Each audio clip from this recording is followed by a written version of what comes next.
পর্যায়ে আসন গ্রহণ করেছেন আহ্বান জানাচ্ছি রক্ষিত ইউনিয়ন বিএনপির সভাপতি মোহাম্মদ হোসেনকে উপস্থিত আছেন বিএনপির সাধারণ সম্পাদক প্রিয় উপস্থিতি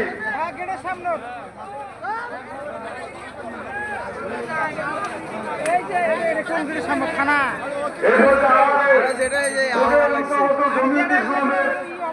রংপুর আসনের জমিতে ইসলামের মনোনীত প্রার্থী ছিলেন উনি মুফতি সালমান আমি ভাইকে এই আসন গ্রহণ করার জন্য আহ্বান জানাচ্ছি। প্রিয় উপস্থিতি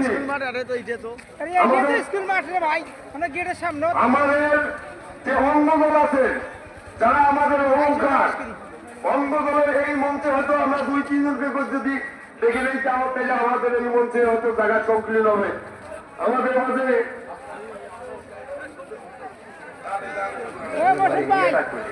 তোমাকে হারিয়ে ফেলাইনি আরে